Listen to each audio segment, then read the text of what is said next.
Fala galera ligada no Pautas e Táticas, mais uma análise retrô. Dessa vez vamos falar sobre o Santos dos anos 60, o Santos de Pelé, o clube que pôs o futebol brasileiro do mapa e que, ao lado do Botafogo, formaram os dois primeiros esquadrões a nível mundial do nosso futebol e que juntos formaram a base da seleção brasileira, bicampeão do mundo em 58 e 62.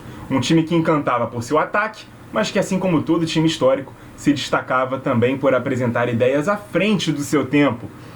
Quem acha que o diferencial daquele time era só o Pelé, se engana feio. É um time também interessantíssimo nos seus aspectos defensivos e a gente vai abordar tudo isso no vídeo de hoje, beleza? Se você já é inscrito, muito obrigado. Se ainda não é, seja muito bem-vindo. Espero conquistar a sua inscrição, assim como seu like nesse vídeo, seu compartilhamento com os amigos, seu feedback nos comentários e sua sugestão de tema para próximos vídeos. Também, claro, te convidando a navegar pelo canal e conferir todo o nosso conteúdo para ver se a gente te atrai para a família Pautas e Táticas, beleza? Então vamos começar aqui a nossa análise, a escalação do nosso time. Claro, a gente está falando sobre um recorte do Santos dos anos 60, mas nossa ênfase vai ser principalmente no time bicampeão da América e do mundo em 62 e 63, beleza?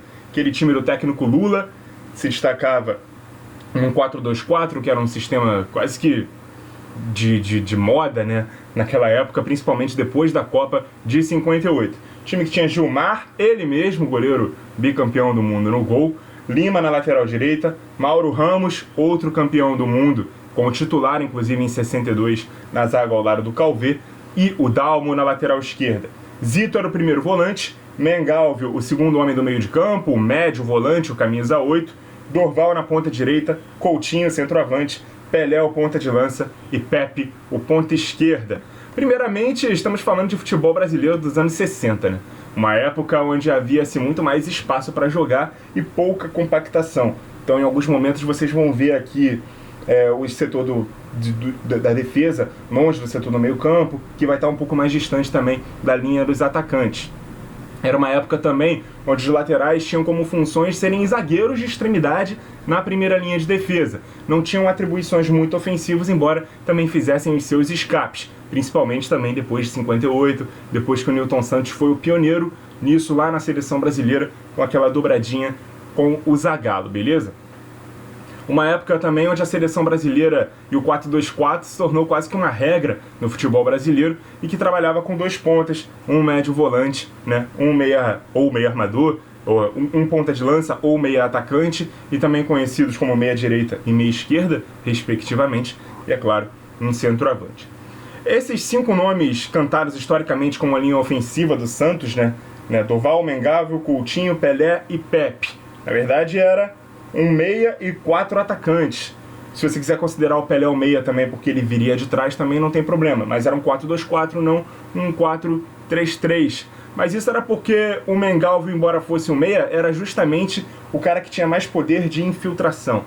Ele era quase que um box-to-box, né, modernamente falando, né, se fosse um time de hoje, era assim que ele seria classificado. Então esse poder de infiltração que ele tinha vindo de trás fazia com que ele se destacasse como mais um dos atacantes, sendo muito bem protegido pelo Zito, que era o cara que ficava ali como o primeiro homem do meio de campo. Além disso, depois que o Zagallo fez em 58 na seleção, né, aquele papel de recompor no meio para poder abrir espaço aqui para o lateral esquerdo, o Pepe fez algo também que lembrava muito o Zagallo. O Pepe era o ponta esquerda do Santos, também centralizava por vezes, mas para dar mais consistência ao meio campo e para dar um pouco mais de liberdade para o Pelé jogar um pouco mais na frente, porque isso atraía a marcação de um lateral ou de um zagueiro que estivesse por aqui, ficava um pouco mais colado no Pepe que vinha para o meio, e o Pelé ficava mais livre, penetrava nesse espaço, ou nas costas do zagueiro, ou na do lateral, quem abandonasse ali a marcação, e por isso ficava com muito mais espaço, né, dentro desse buraco para poder decidir a partida, as partidas no caso. O Dorval também, embora fosse o menos técnico jogador do ataque, né, mas era um exímio driblador e era rápido, se movimentava muito pelo lado direito, se tornava uma grande opção ofensiva para o time. As tabelas, né, pelo lado direito eram muito frequentes. O Coutinho era o centroavante e só não era o artilheiro do time porque tinha um tal de Pelé, né, roubando a cena. Além disso, o Pepe que era o ponta esquerda, tem até mais gols, né, do que o Coutinho. O Pepe costuma dizer que entre os humanos ele é o maior artilheiro da história do Santos, porque o Pelé veio de Saturno, então não contava, né? Mas muitos jornalistas diziam que quando o Pelé e o Coutinho estavam tabelando na área, e eles faziam isso muito bem, trocavam de posição, tocavam a bola, buscavam muito um ao outro, era até difícil saber quem era quem. Eles eram bem semelhantes, né, fisicamente, e o próprio Pelé dizia que dentro da área o Coutinho era até melhor do que ele. Então, olha que centroavante o Santos tinha. O Coutinho, né? Inclusive a gente perdeu ele relativamente recentemente, né? Infelizmente. Estamos falando também de um time bastante envelhecido, então muitos deles não estão mais entre nós, infelizmente. Falando um pouco de defesa agora, 2 conceitos defensivos modernos, né, que esse time tinha. Primeiro, a pressão no campo de ataque. Os laterais, eles se juntavam aqui aos volantes nesse momento de primeira pressão, deixava a zaga como uma opção de profundidade. Quando o time recuperava a bola, eles controlavam a profundidade, os laterais subiam e ficavam aqui na linha dos 2 volantes, né, para inverter numericamente a lógica de marcação. No lugar de esperar na primeira linha, deixar os volantes sozinhos no primeiro combate, os 2 laterais subiam e deixavam os zagueiros mais atrás para interceptar justamente os passes em profundidade para os atacantes adversários. Era um momento em que a marcação por encaixe, a marcação mais individual, também chamava muita atenção. E como os pontas eles já tinham ali aquela obrigação de vir buscar a bola aqui no pé dos volantes num setor mais de meio, eles recebiam a bola um pouco mais livres nesse enfrentamento direto com os laterais, que eram basicamente marcadores de volante. Então aquele time do Santos subia os 2 laterais para poderem bater de frente diretamente com os 2 volantes da equipe adversária. Então ficava um mano a mano aqui no meio e um mano a mano também lá na frente, né, com os 2 atacantes, com os 2 zagueiros. Eles recebiam a bola mais de costas, então esses caras aqui eram responsáveis pela interceptação, pela marcação individual, pelo acompanhamento e tudo mais, beleza? Então, esse controle de pressão já era visto naquele time do Santos naquela época. A gente vê como era um time também à frente do seu tempo nesse aspecto defensivo. E além disso também, tanto o Doval quanto o Pepe faziam trocas de posição quando algum lateral ou volante se aventurava no ataque, mesmo que não fosse tão comum para a época.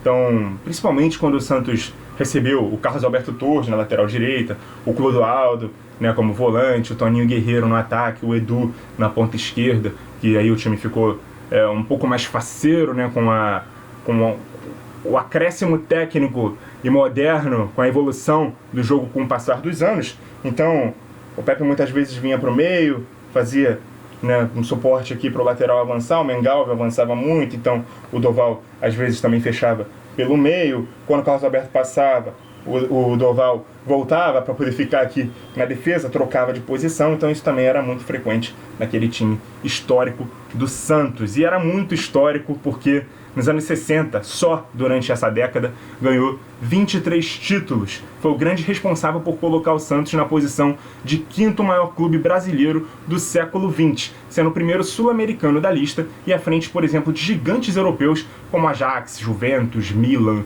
Liverpool, Benfica, Inter de Milão, entre vários outros, né?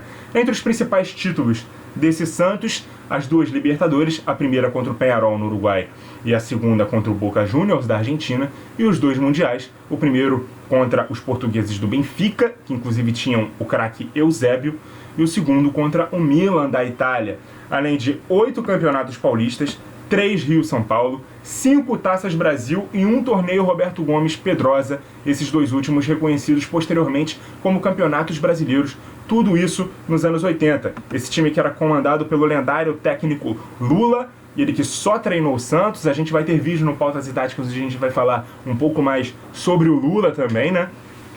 E ele que foi o recordista de títulos, de jogos e de vitórias por um clube brasileiro, detém esse recorde até hoje, mesmo sendo treinador do Santos por apenas 13 anos. Ele, que inclusive era considerado só um distribuidor de camisa, né? Porque aquele time tinha tantos craques e tinha nada mais nada menos do que o Rei Pelé. Então o trabalho dele era só deixar os craques jogarem. Claro que isso é um folclore, uma coisa que com o passar dos anos e com um pouco de desdém da evolução tática, isso se torna um mito, né? Isso se torna né, algo que é engraçado para se falar numa resenha, mas não era bem assim, não. O Lula tinha muito ali, né, de trabalho tático para a época. A gente viu aqui, embora a gente tenha mexido pouco nas pecinhas, porque era um futebol um pouco mais engessado, onde não tinha tantas trocas de posição, mas a gente via alguns conceitos até que foram evoluindo, que era realmente à frente do seu tempo. Futebol dos anos 60, né, gente? Não dá para comparar com o que a gente vê nos dias de hoje. E se ele já era muito diferente do que a gente viu nos anos 70,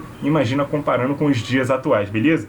Então esse era o Santos, estava devendo aí uma análisezinha sobre o Santos, a gente já tinha feito de Corinthians, de Palmeiras atuais, de São Paulo, Retrô. Então fica aqui o maior time da história do futebol brasileiro, esse Santos dos anos 60, o Santos do Rei Pelé.